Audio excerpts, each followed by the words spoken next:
Victor, aka Goshfather, if you only had 1 minute Woo! to give music artists the best advice you possibly could, what would you say? 1 minute on the clock. Okay, so today on Instagram Threads, a gentleman named Awantan wrote, so I'm curious, what percentage of making it in music do you think is social media versus talent? I personally think it's like 90% social media and 10% talent.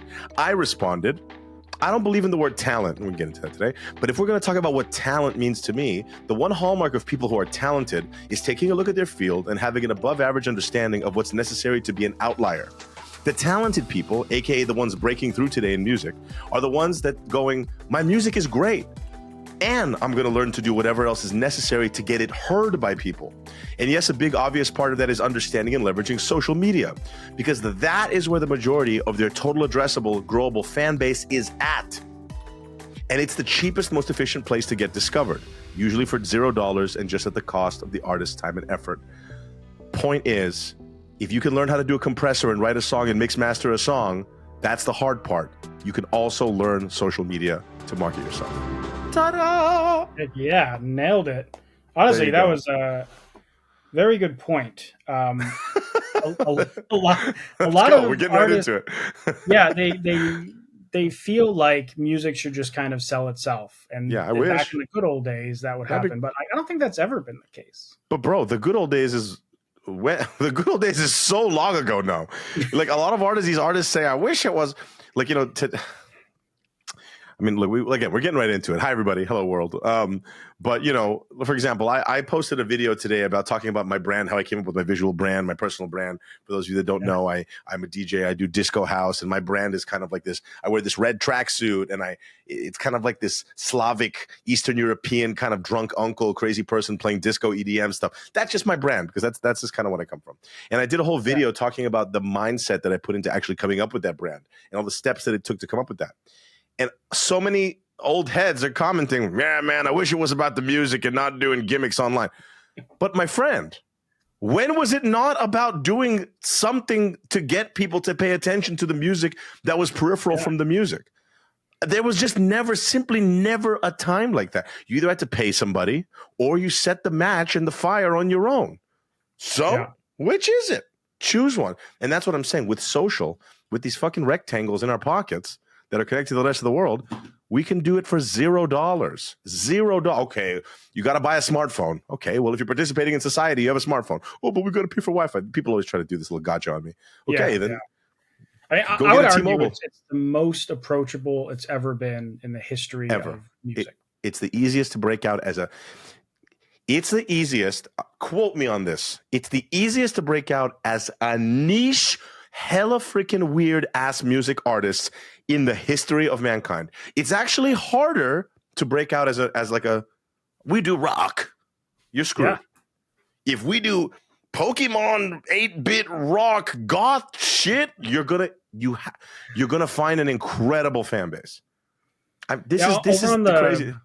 Over on our my other podcast, My Point for Sense podcast, we did an episode big on fan.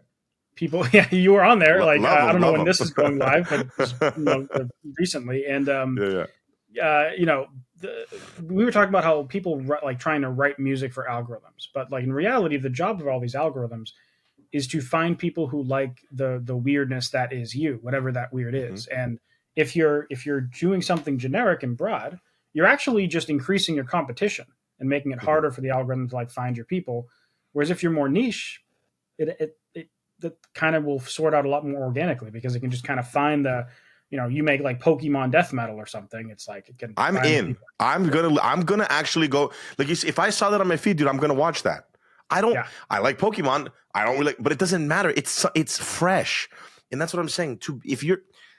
So now what this conversation is getting me to kind of think, it's a kind of I don't want to say it's a sad epiphany. It's just something to think about, just like any of the stuff that you talk about, and is something to think about. Maybe, just maybe, a lot of the stuff that artists are making is not fresh. Maybe that's what it is. And guess what, dude? You know what the beauty of realizing your shit is not fresh? You can go, damn, well, maybe I should try to make it fresh. That's the self-awareness is such a weapon in the arsenal of a creative person. But a lot of people, there's sensitivity and there's like some ego and there's like all these things involved. You can't tell someone that. You Yeah. know what's beautiful, in my opinion, about the algo, the evil corporate technocrats that are trying to hold down some singer songwriter in the Pacific Northwest, which is obviously not the case. The truth is, the algorithm is sort of like this A&R. Hey, I'm trying this thing. Nobody gives a shit. You're in luck because you spent $0 figuring out that nobody gives a shit about what you're doing or the way that you're presenting it.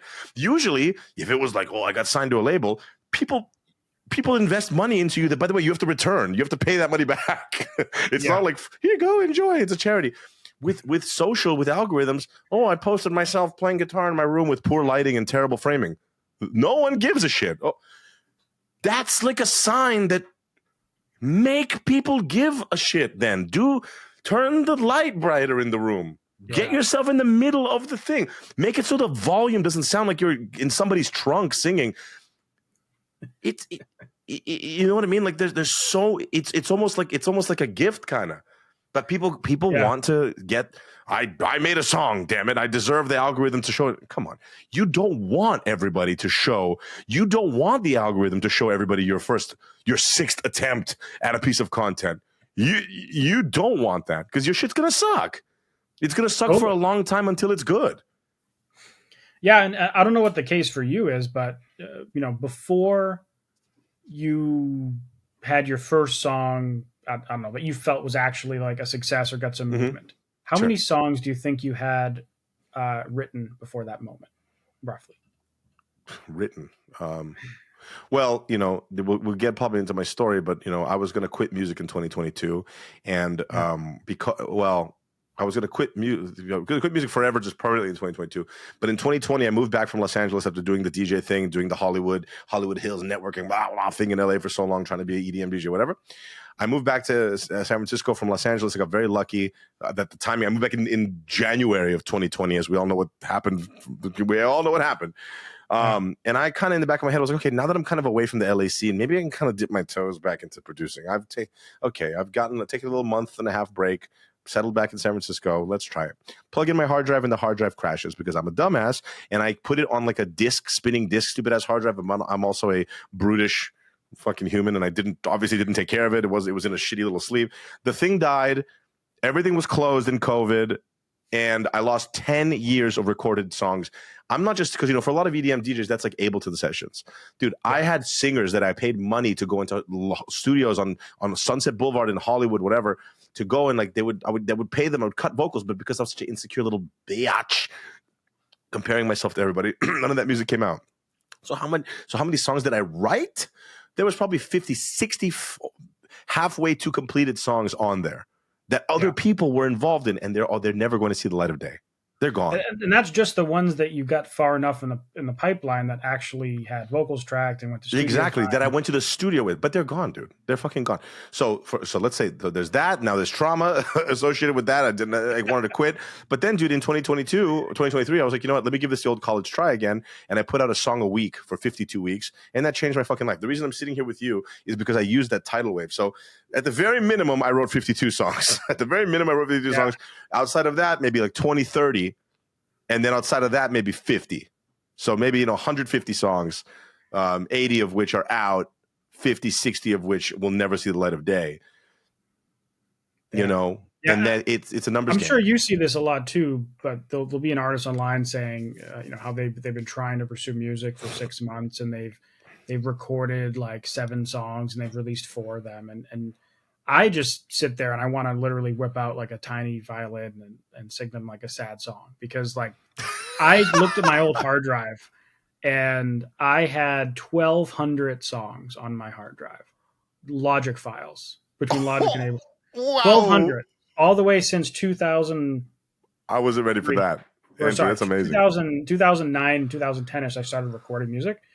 And that's like just songs that actually made it to recording process. Never mind songs, and they're not done. Like a lot of them are just ideas, but probably like a good third of them got to the point where they were like fully fleshed out instrumentals. Yeah, unbelievable. Probably there's a couple hundred that have vocals. So someone says like there's 7 songs. I'm just like, come on.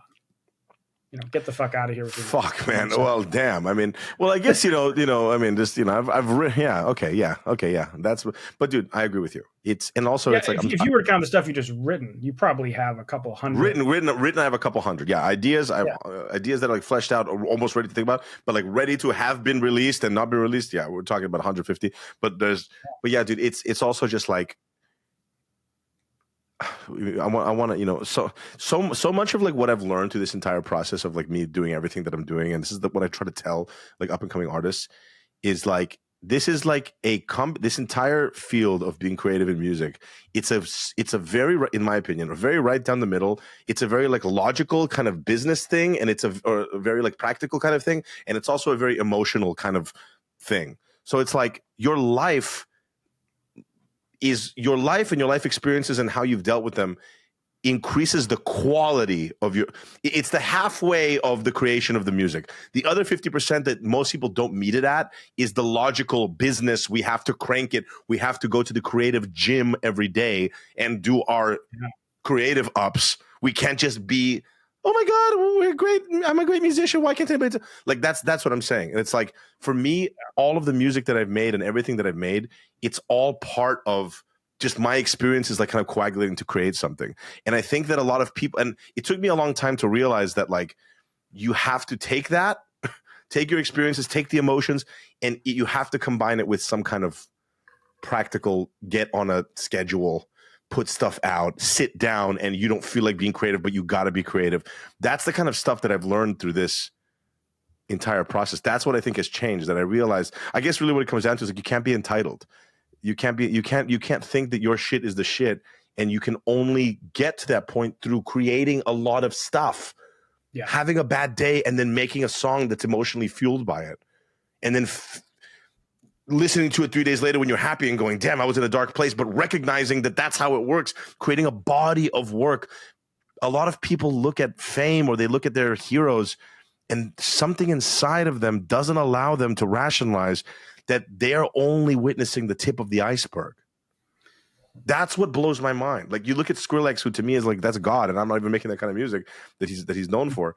But dude, he's making up like 50 things a day. He's a psychopath. He can't not be creating things. Anybody that's ever worked with him, he's impossible to get. Hey, Sonny, we have like this big, shoe sponsorship. It's going to be worth. He doesn't have time. He's on the laptop. But that's why he got to the point of where he is, because he is about that life. He's always creating things. And I think a lot of artists have that in them, but they don't, because they're comparing themselves, because they're not approaching it kind of correctly from this place of, this is like this devotional creative thing. They're always thinking about, well, my 3 songs that I'm sitting on, the minute the world's going to hear them. That's not how it works, dude. Anyway, this shit gets me fired up, as you can see. Like this specific part of the topic, it really gets me. Yeah, there's nothing wrong with being a hobbyist. We're doing it as an art project. But like, if you're trying to do this as a business, you can't expect the Matt Bacon to be hiding in the back with a cigar, right? Well, yeah, exactly. Hey kid, I like the cut of your jib. Like, that doesn't happen, dude. It doesn't really exist for the most part. It's like, not. Every so often people get lucky, but the reality is most of the people that are getting signed today had to work their ass off before to even get to that point. Right. And that's the part. And that's the thing to me, dude. Now we have the other part of all this. I'm glad we're talking about this, because I really hope that somebody listening to this that is like falling victim of these patterns, mental patterns in their own life, really takes a look at how they're operating. For somebody to have a following, oh, he just does social. They're something in their brain is not connecting. So they both at the same time hold 2 different truths at the same time.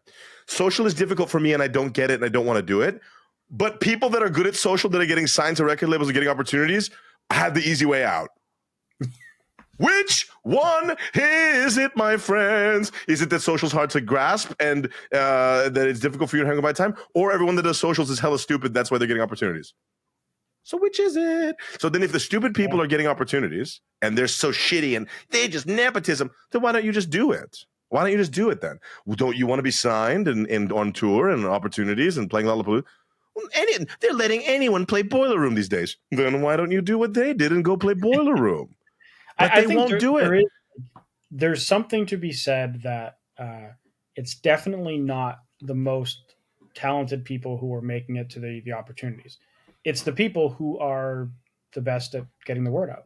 For sure. And like that's part of what people complain about. I got it. Sometimes they're the same thing, right? Sometimes the most talented people do win, Right. but Or they get someone to do it for them. Whatever the hell it is. they get someone to do it for Get them. someone to believe in their the talent thing is, enough. like, if you are that talented and you do the work, like you can be the exception. But the problem is that a lot of people don't want to do that. So It is a lot of work, right? Like it's an incredible amount of work. 24 hours a it's day, an almost. insane amount of work. Yeah, you 24 hours a probably day. put in overtime all the time. Like you're not just working 40 hours a week. Oh, if I can give somebody an idea of what I'm doing every single day. I mean, I literally in the past. So I've been doing these tours for myself. I'm very proud. In the last 3 years, I've made a point to talk about all the time. No team, no team. There was a time for 3 months when I did have a team at the beginning of this year, but other than that, last 3 years I've had no team, and I'm very proud of that because it taught me a lot of things. And one of the most important things it taught me was agency. And this is what I talk about all the time. And I don't care if it's, artists reach out to me to get advice, people that just don't downloaded Ableton last month to people that are on tour. Okay. DJs and artists. And I tell them, listen, I'm not trying to just be like, oh my God, you can do any of this shit. You can learn anything. You can learn ads. You can learn how to present yourself better. You can learn style. You can learn how to make content. You can learn how to mix and master your own music. It's all possible. But at the same time, and there's all these other soft skills. Oh, I'm too scared to send DMs. Someone's doing it. Some idiot is sending DMs and schmoozing. Why can't you do it? You can learn how to do it. But what it comes down to, dude, and I think this is the thing that I'm really coming to terms with, especially in the last 6 months, because I think what is it that makes me do all these like peripheral things in addition to the music that is now, accounting towards my success? It's because, dude, there's something more to this than just my why. My why do I want to do this? I want the world to hear my music. I think the music that I'm making needs to be heard by people. I think that the energy and the joy that I put in when I'm making a track, I know when I'm doing a mix, how happy I am and how like those singular moments really give me actual joy. It gives me fulfillment. I want to share that with somebody. That is what gets me doing things like make a 7-second video on yes, it's annoying. It's fucking annoying. I'm not enjoying every second of it. Yes, it's scary to DM today. Oh my God, just before I got this call, I just got curved. She had a very good reason. She had a much higher follower than me. I offered myself to do a Hey collab. She has like 300,000 followers, whatever. She was a fantastic. She has this like product. Hey, can I get my song in it? She broke it down. It's like, you don't have enough followers as me. I'm getting curved, dude, but I'm sending those DMs anyway. Networking with people, taking on, rides sometimes with people that are big talkers, wasting my time. I'm doing this because I have one singular goal. I want to share my music with people because I think they deserve to hear it. That's what I think a lot of artists. And that is what gets me to do all these peripheral things. That's what gets me to work 90 hours a week on music. Every little DM that I'm sending, that's work. So I think for a lot of artists, they don't have their why locked in. Because for me, my why is so locked in that like doing content, it's like making toast. It's something that needs to be done. It's like brushing my teeth or something. You know what I mean? It's something that needs to be done for the day to begin. I feel like you've done a really good job of. It almost feels like you're the ringleader of this new movement, right? Like when I look at what the content you're posting, you're constantly posting things like disco house is going to be the biggest genre of 2026 or something. Yes. You're kind of like pushing this movement along, and then I keep moving the goalpost though. Maybe well, if it doesn't have you're also saying things like 2027 coming up. Today's a great day to finish and share your music with the world, right? And so you've created all these like habits and things you do, repetitions, but also like you're kind of the ringleader of these different movements. Like you're the ringleader of like go finish your music and share with people. You're also kind of the ringleader of like disco house, right? I'm sure there's other people in the space in your genre that might be bigger than you or whoever, but it doesn't matter. You're part of that scene. Correct. And you're like repping that scene, and it kind of gives you, I mean, like when people rage for their political party or their sports team or whatever they have, right? It kind of can become easier to fight for something you believe in than feeling like you're necessarily like whoring your music out, right? So precisely. I think like you kind of pivoted how you have to talk about yourself. You're not talking about yourself like listen to me. It's like listen to this movement we're building. Andrew, I think you're the first, and I'm so grateful for this conversation because you're the first person Thank you. So, like, I'm about to kind of cry a little bit because, like, I swear, like, What? you, because I really have in the last like 6 7 months, I did pivot to this. It was a strange thing. It was like it was just me being a human on the constantly online person, kind of being a pattern recognizer, and then just realizing that, wow, I've did the song a week. Okay, I didn't blow up. For 52 weeks, then didn't do shit. Okay. Oh, I need a brand. Okay, that helped me. That got me to another plateau. Red Jacket, doing enough. Okay. I have a brand and I have music and I'm touring. That still is not getting me to another. It's another plateau. Me 1 year ago is somebody else's. It's going to take them 5 years. Do you see what I mean? This year, my last 6 months, I'm serious. Like what you just said is just so, it's really put into perspective. It was this thing where I'm like, something's missing. Something is still missing. I'm playing EDC. I'm doing all these things. What the fuck is missing? It's standing for something. That is what was missing. It's standing for something concrete that I can run with, that I can galvanize, that I can bring other people in. I have these micro communities. I think you eventually want to talk about in this thing too. I have a community of like disco house producers. We call ourselves Disco Illuminati. It's a cheeky freaking name, but we have a lot of big people in that group. A lot of big people that are doing this disco for the. Yeah, go ahead. I gotta say, Yes. your brand is like on point. I will Thank you, say, dude. like your name is just badass. Like Thank you. I think I was talking to Katie on my team. I think it was her at least, and I mentioned like when we set up this interview, I was like, oh, I got an interview with Goshfather, and she was like, I don't know who that is, but that name is fucking awesome. Like she loved because it's just so like instead of Godfather, Goshfather. It's just so silly, right? It's such a fun, silly, easy to remember name. Thank I you, bro. cannot believe no one in the Appreciate world that. had that before you. It is shocking that no one thought of that. Yeah. And Thank you, then bro. That makes me so happy, dude. the Thank you. second part is like just the look that you have, right? You're Thank you. pretty much always wearing red. Your Instagram background's red. You pretty much always have sunglasses. You're this big hairy dude, right? You got this long hair. Yes. You got Yes, this sir. thick beard, and so you got Yes, this look. And I looked up something about you in this, and the interesting thing is it's not random either, right? You picked your aesthetic with intentionality. Yes, I actually I just did a whole post about it. So because I did that post about my story. I kind of wanted to like the post is one of my most successful posts, and that to me makes me so happy because it's like, hey, look, another lesson from the world of content. Content is not about your TikTok dance. Content is about how deeply authentic can you tell a story to relate to other people, to use media to be social. Social. People don't get that. So for me, I didn't do like a sick mix. I talked about my life. I talked about what it took me to get here. And so then I did another Instagram story yesterday where I said, hey, thank you so much for checking out that story. Anybody want me to elucidate or go deeper on any of these aspects of my story? A lot of people ask me about my brand. So 3 stories were me like literally, God, I wish I could show it. You can share your screen. Could I show it? I mean, it'll be like a very like quick. Every single weekend I was making like little content, and I didn't have the red jacket, I didn't have the hair done, I didn't have the glasses, I didn't have the look, I didn't have the attitude of that I kind of have today, talking about disco house, doing all this stuff. So I was putting out stuff and I was just doing like little like random memes and little funny content.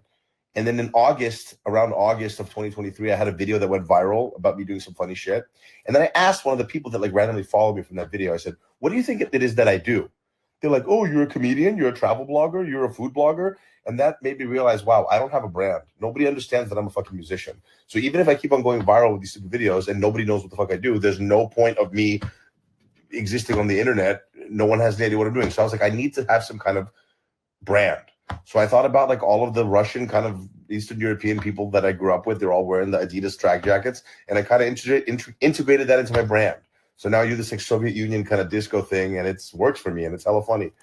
So when I came up with we can get into that, but the point is that's the baseline, and like here I can unshare, but anyway we can send you the video, however the fuck we want to do it. But the point is with that video, yeah, there's intentionality in it because I guess again, as much as I want to talk about my brand and stuff, how can somebody learn from how I discovered my brand? Because and I hope there's going to be kids out there that listen to this and go, that brand fucking sucks. I hope you guys come up with a better idea for your own selves. That's the goal. Then you guys blow up and you'll be happy.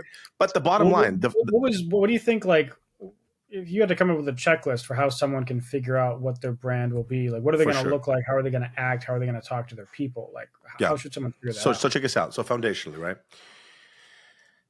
You gotta it's a multi-pronged attack. Number one, the visual branding, it helps the visual brand having a strong, whether it's colors, whether it's your hair, whether it's a certain way that you dress, whether it's a certain environment that your content, your music videos, your music is made in, something, you got to own what it is, because that is, while you're sleeping, working for you. My videos with me in the red jacket playing disco music with my hair out and being a fucking crazy guy versus my competition of sick looking dudes with the fucking bleached hair and the black shirts, techno sick. There's 1,000 of those son of a bitches. You can scroll past them, but only 3 of them. John Summit, Dom Dalla, maybe a couple guys under him. That's all anyone's going to give a shit about ultimately. If you're entering the game, becoming a 400,000th banana down the line, then don't be surprised when nobody gives a shit about you. That's just from like a visually branding perspective. So for me, how do I be the antithesis of everything that exists and do it in a way that is interesting to me? I grew up, my family's from former Soviet Union. I speak fluent Russian. I grew up with Ukrainian kids and Belarusian kids and Moldavanian kids. We all had the same culture. It's all the same shit. How do I put that into what I'm doing? And because that's the world that I know. I think it's funny. I can immediately take references from post-Soviet kitschy Russian drunk uncle, Slav squatting, because I know that world. It's funny to me. I grew up with it. So for me, you see what I'm saying is like, I took this sound, disco house, which again, already fucking unpopular and niche. I love it. I'm addicted to it. Zeroed in on it, niched it down, right? Because what people try to do is they try to appeal to everybody first, then they're cooked. You can't be, for example, there was a video that I saw the other day, because I always talk about this. Like, I'm so fascinated talking about music brands.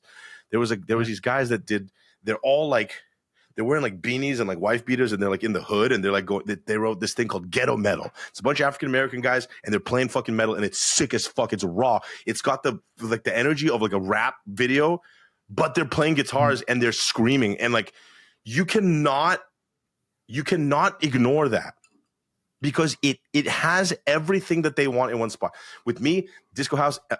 So again, to take foundations, you have to take a thing the genre that you know that you want to make, the genre that you really, really cling to, and then multiply that by some kind of unusual aesthetic that you actually know that kind of isn't on the market.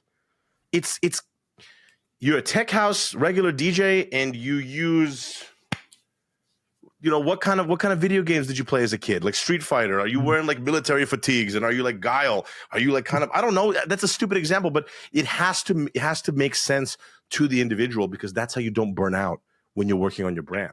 Because for me, with my brand being this like Eastern European, Eastern Bloc disco DJ crazy guy, I have infinite material to draw from that.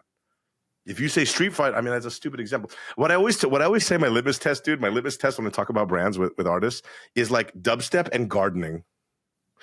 And the reason I love that is because it's like, there is not one artist that corners that one of an aesthetic of like fairy ethereal garden with the greenery everywhere and like aggressive dubstep. But if that existed, I'm telling my friends about it. I don't fucking listen to dubstep. If it's on my timeline, I'm gonna go, dude, you gotta see this Lord of the Rings ass dubstep guy or girl. She's got the pointy ears and there's like beautiful flowers everywhere, but she's headbanging. Yeah. That is well. You also one thing I want to cover a little bit before we wrap this up is you mentioned I don't remember where I heard this about you, but somewhere online you talked about this like Instagram DM thing you did, right? And I know some people who have had shockingly good results just by talking to people. Who would have thought? Believe it or not. Like people who have sold out entire tours off of just DM conversations. And so I'm curious to hear what you did with Instagram DMs and building like an online community that perhaps might have been a game changer in your absolutely path. Game changer. I mean, there's no question about it. So here's the deep psychology about it. You got it. Like, hold on. Oh, I see what's happening. What is happening? Because I'm getting like feedback. Anyway, the psychology here is like this. It's very logical to go and bounce people to Discord or to a WhatsApp. For example, if I'm an up and coming like kind of like TikTok kind of for example, I have a homie right now, he's like doing this like goth kind of like TikTok kind of goth or whatever whatever. I don't know how I can explain it. Goth kind of synth wave. I don't know what the hell to explain. But the point is, Yeah. his crew is 18 to 24-year-olds. They know what Discord is. Discord is part of their how they communicate with people. If you're an always online young person, you know what a Discord community is. You probably have homies in there. It makes sense. For me, my crowd is like 25, 35 years old. For me to go and tell a 30-year-old, go on Discord, 30-year-old guy or whatever, finance fucking bro, whatever, to go and hey, dude, young professional, hey bro, come on Discord and hang out with me and talk about Disco House. You might as well even start that conversation. But if I can go tell people in my kind of target audience, yo, it's just a DM conversation.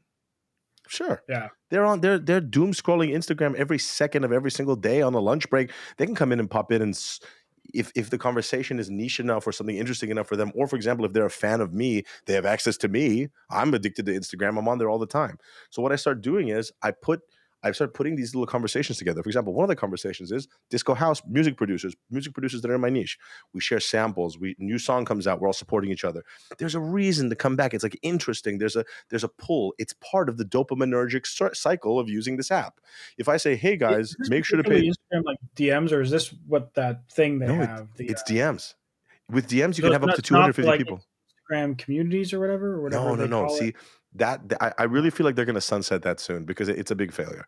Because the thing is, people can't talk to each other. That's the key. You can only pontificate. It's just you to them, but there's no them. Yeah, and guess what? All artists use it incorrectly because what do? They just take the shit that they're promoting on the main and just regurgitate it into there. And it's so funny. You can see when they first open it's called a broadcast channel. When they open the broadcast channel, huge engagement. Then the next thing is, hey, check out my new single. 44% engagement slashed. Hey guys, hope you guys are still there. Check out my new song. 90% engagement slashed because they don't give a fuck. Why should we go onto a new channel within the channel just to get the same information? And that is something that people should realize, that when it comes to social media, it's about having a conversation in the middle of your releases, in the middle of the next big sell. Because when the people feel like they're on your team, it has to be authentic. It's not a manipulation. With these different groups that I'm in, so I have the ones with the music producers, then I have one that are just music fans. I have one that's all just like artists that I'm kind of mentoring them, giving them ideas about social media, helping them navigate the industry. That's 150 people. And they talk to each other. They're sharing stuff. Now I have them collaborating with each other. But now one that I'm actually going to build tomorrow that I'm actually kind of scared of, but I should have done this a while ago, is just fans. No musicians, no music industry fucking people, just homies that like Disco House. People that always in my DMs talking to me about music, sending me music.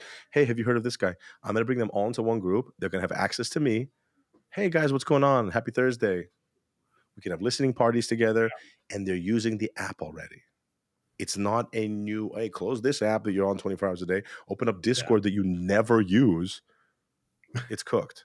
So, dude, it's been huge because now my engagement goes up because I'm actually speaking with humans. You know, people talk about the 1,000 true fan theory, bro. What about the 50 fan theory? What about 20 people giving a shit about you that have nothing that are not your friends, your family? Number one, it also shows that's a lot of artists. This is for a whole different conversation, but I have this theory, dude. Now, after talking to so many artists like off Threads and stuff, a lot of people just don't know what a fan is. They can't recognize when someone likes their music, so they just don't talk to anyone. Can you do like a live stream in a group? No, but you can announce it in there. That's what I'm saying. That's the beauty of it. True. You know, you think about what is the biggest, like, most lucrative, most bang for your buck, the biggest thing on the internet is streaming. Right, live streaming is big. And I have a friend. I'm right now. I actually, like I said, I want to keep learning. I'm in this program right now by this guy named Oren Meets World. He's an incredible brand marketer, one of the most brilliant, one of my heroes, really. And I'm in this. I paid money for this program it's a 30-day course called Cut 30. Shouts out Cut 30. And you know, even then, I'm like learning like so much new stuff through just being in a community of people that want to get better at like marketing themselves, whatever their brand is. And he said something very interesting. This guy Oren. He says, dude, it's called time under attention. Time under attention. Time under attention is the most lucrative like signifier of if people actually give a shit about what your thing is. Because if somebody will tune into a live stream, that means they're on your squad.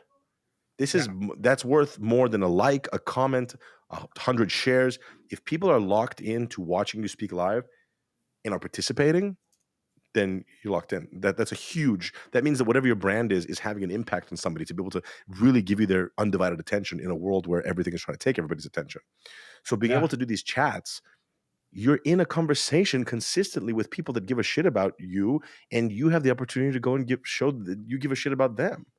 And that kind of like interaction is a game changer.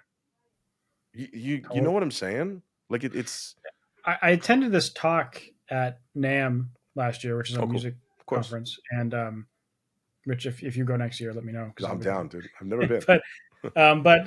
There was this talk from this various different people who are like experts in social media and Instagram, whatever. And I attended 3 different ones about social media, and every single one talked about how. Remember, this is January 2025. Talked about how for the rest of 2025, 2026, Instagram DMs are going to be like the most important part of Instagram, and they have all these various reasons. I don't remember all the intricate details, but they were talking about how essentially like one of the best things you could possibly do is have a 2-way conversation with someone through Instagram DMs where they message you and you reply. Yeah. Because essentially what Instagram does, they assume like you guys are friends. Period. It's not just like they follow you, they're interested, you're friends, and therefore every time you post, they should see your stuff. Even if you don't follow them back. Period, dude. But essentially, the more you can have like a 2-way relationship on social media, period, the more likely your engagement is going to be. It's the better. ultimate, dude. It's the ultimate. Well, dude, like who do you and I text on a daily basis? It's people that are important to us, or people Yeah. that there's some kind of value enough that we have to text them because we want. It's simple. You know, it's funny. It still comes back to social media, right? It's social Yeah. media. And the thing is, when you get enough of those people that are kind of strangers, because there's a different context, right? Texting your grandma, texting your uncle, texting your cousin, that's a different thing. But when you're texting along with people that are your fans, you're creating that foundation. This has been awesome, Mr. Victor / Godfather. My brother, Where should thank people you. go and check you out aside from Threads and again, you mentioned this way earlier in the chat, but like for all y'all watching that aren't on Instagram Threads yet, can make a Threads account because honestly, probably the best organic reach I've seen of Period. any social media platform in the last since TikTok was new. I would say it's 100%. the best organic reach, and you don't have to do video; you can just talk. So it's actually easier. Like which is why it's my favorite social media platform right now. So I would say go and follow Goshfather on Threads for sure. Because you are always giving great motivational tips and talking about stuff, and it's just kind of cool seeing how hyped you are about what you do. I am, dude. But I'm so where else should people check you out? Instagram, check out. I have a new song that just dropped today or tomorrow as we're recording this. It's called Soul. Check it out on Spotify. I'm very proud of it. It's a very if you want to know what my sound is, that song is great representation of my disco house sound. But otherwise, reach out to me on Threads, reach out to me on Instagram and TikTok, whatever. And like the other thing is like since the 0.4 cents podcast with Jesse, I at the very end I said, artists, feel free to reach out to me anytime you want to talk about advice. If you're in the dance music world, happy to give you an advice, happy to listen to a song, happy to really elucidate anything we talk about here. And I guess my only regret from this chat is like, again, I've consumed so much of your content, Andrew, and that I wanted to ask you more stuff, but I was just so hyped into what we were talking about. I wanted to ask about you and your background, but I was so hyped about what we were talking about, I couldn't get into. But we'll get there sometime. We'll have to set up another one. But yeah, man, thanks for coming on. Excited. Thank you, Andrew. Thank you so much, man.